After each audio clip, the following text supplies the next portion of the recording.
Hey guys, how you doing? Welcome back to my channel. Today's video is your January book haul.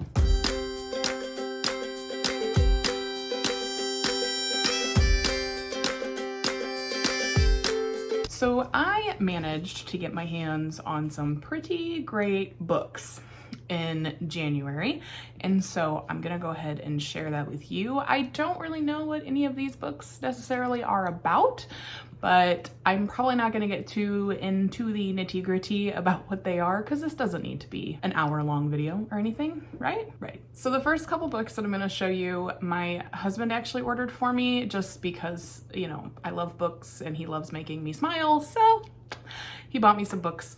And the first book is Every Heart a Doorway. This little novella series has been on my radar for a very long time. Thank you, Alexandra Roslin. From what I'm understanding about this series is it is about kids that go to those fun little magical places, like when Alice went to Wonderland and things of that nature, and when they come back and what happens to them. And this one, I believe, takes place, yes, Eleanor West's Home for Wayward Children.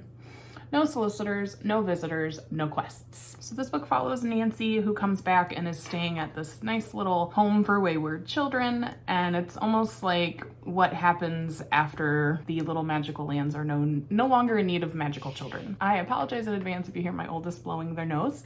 They're not feeling well today. So yes, that is book number one, Every Heart a Doorway by Seanan McGuire. The next book he got me is Red, White, and Royal Blue by Casey McQuiston. This book I have heard wonderful, wonderful things about.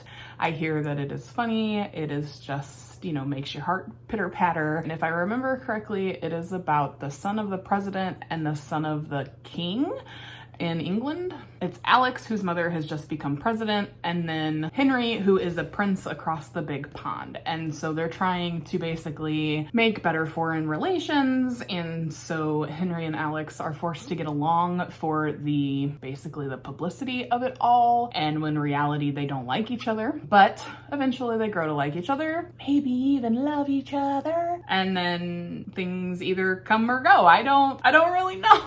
So I guess we'll find out, because I don't really know what happens in this book. I have just heard wonderful, wonderful things about it, and I really try not to watch anything that has spoilers if I hope to read it. So I'm excited. So then the next book I got was actually from a friend of my aunt's who was taking books to Half Price Books and decided, here, you can look through them and tell me if you want any of these. And I've been wanting to read this little series, and it's Fix Her Up by Tessa Bailey. Again, I don't know much. So this follows Georgette Castle, whose family is like really big in the renovation business, but she has absolutely no desire to be part of it. She's a party planner. And so she is doing that with her life, and much to her family's dismay, I believe. And so she's determined to become a woman of the world, and she has a 4-phase plan. So the first phase, a new framework for her business, a website from this decade. Phase 2 is a gut reno on her wardrobe. Phase 3, updates to her exterior. And phase 4, put herself on the market and stop crushing on Travis Ford. And so Travis Ford is actually has been her friend forever and kind of sees her as a little sister, and they agree to kind of do like a fake dating thing because Georgette has this tendency to be the town laughingstock, and so she wants to prove to the town that, you know, she's not this goofy person. It's just not the town clown. She doesn't want to be seen as the town clown, and she hasn't been on a date ever. And so her and Travis agreed to fake date. So it's a fake dating trope. I can only imagine where it goes. And knowing Tessa Bailey, there's lots of spice. Now, I will admit that some of these books, I don't know if I've mentioned them before, because I honestly was like, I don't remember what I bought in January. So if I have talked about any of these before, I apologize. So the next book I bought is Cackle by Rachel Harrison. So this follows Annie, and Annie is dumped by her longtime boyfriend and is looking for a fresh start. And so she accepts a new teaching position and moves from Manhattan to a smaller village upstate. And in this village, she meets Sophie, and the town seems to be terrified of Sophie, and Annie doesn't quite know why. but it's kind of looking like Sophie is a witch, and she takes a special interest in Annie and wants to be Annie's friend, but the town is trying to say you really shouldn't do that. Something's wrong with Sophie, she's not safe, that kind of stuff. No one really knows, and no one knows that Sophie's really a witch, and she never ages, and she's got this big mansion in the middle of nowhere, and so Annie befriends her anyway, and I think some strange things start to happen. I hear it's spooky. It was in the horror section at Barnes & Noble, I believe. They kick up an interesting little friendship, and then I have no idea what happens after that. Another book I grabbed in January was The Stardust Thief by Chelsea Abdullah. Again, I've heard so many wonderful things about this book, and I know that it's gotten a lot of popularity, and so I knew that I wanted to read it. When I read it, I don't know when that'll be. And the synopsis is short enough, so I'll just go ahead and read it to you. Luli Al-Naziri is the midnight merchant, a criminal who, with the help of her jinn bodyguard, hunts and sells illegal magic. When she saves the life of a cowardly prince, she draws the attention of his powerful father, the Sultan, who blackmails her into finding an ancient lamp. With no choice but to obey or be executed, Luli journeys with the Sultan's oldest son to find the artifact.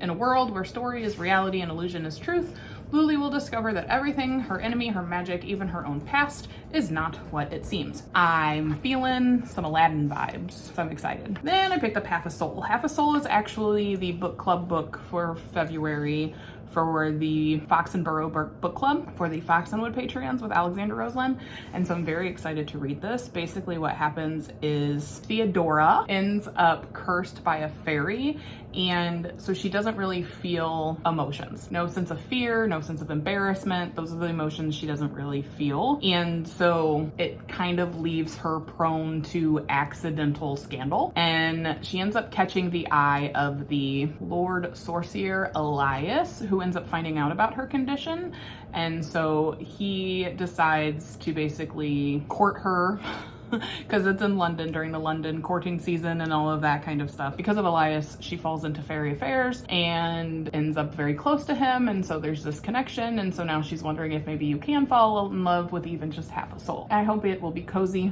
I've heard really good things. Here's hoping. But this is by Olivia Atwater. Another book I grabbed was Daughter of the Moon Goddess. So this is Daughter of the Moon Goddess by Su Lin Tan, and this book follows Jin Yin, who is growing up on the moon and is being hidden from the celestial emperor, and her magic ends up flaring, and so she has to flee, and she ends up leaving her mother behind.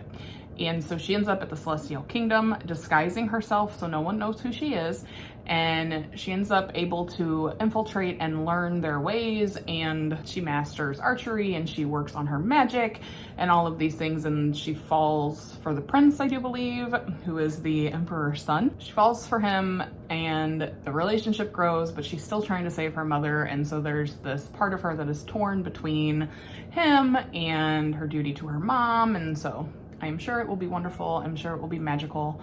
I'm sure it will be everything I hope it is. Another book I grabbed was Highly Suspicious and Unfairly Cute by Talia Hibbert. So this book is a book club pick for Olivia Reads Lattes book club in February, so I'm very excited to read this one. This is Talia Hibbert's first young adult novel, and it follows two ex-best friends, one who is a football star who has gained much popularity and actually has OCD, and then the other one is a girl who is obsessed with conspiracy theories, and they end up somehow she believes that he ditched her for the popular group, but that's not the way he sees it. You don't really know how he sees it, but they end up together in a wilderness retreat, and they are forced to work together to get through the wilderness and survive, basically.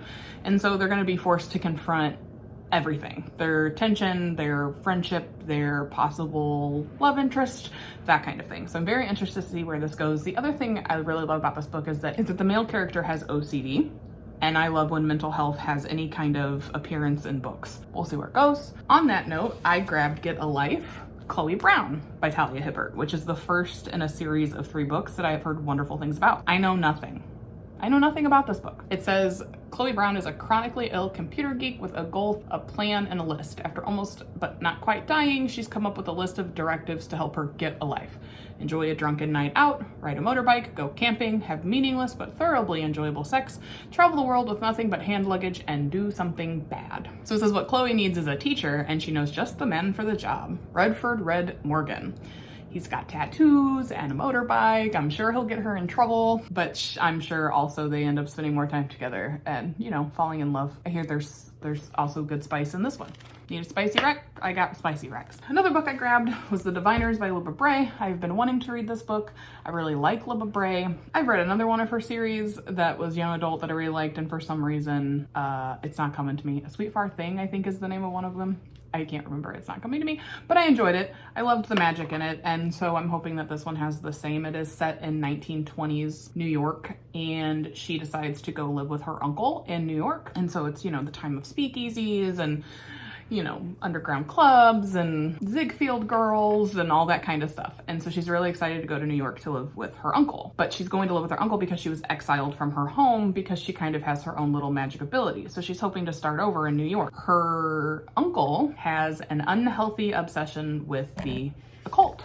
And so now she's freaking out, thinking he's going to find out about her magic. And then there's a murder that Will, her uncle, ends up getting wrapped up in because she's branded with some cryptic symbol. So the police call her uncle to come and check out the crime scene. Evie kind of realizes that her gift could end up being helpful and could catch a serial killer. So she ends up on the hunt for a serial killer. Might be a fun October read. So the next book I have for you is called The People We Keep, and it's by Allison Larkin. So I don't know much about this book other than I've heard that it's wonderful. We follow April, who lives in this small town and is really, really unhappy.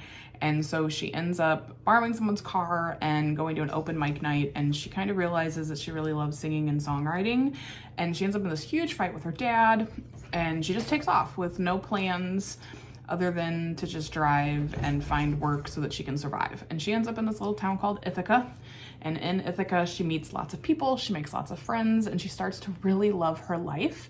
But at the same time, like, she's scared that she's gonna hurt all these people, just like she has hurt people in the past. And so while in Ithaca, and as she's traveling and she's living her life and she's meeting all these people that she's growing to love, she's writing her stuff down in songs and lyrics and stories, and so you're just kind of following her journey through life. I'm excited. I think it's gonna be really, really good, and this cover is so pretty. Then again, from a friend of my aunt's, I got The Unsinkable Greta James. I've seen this book everywhere.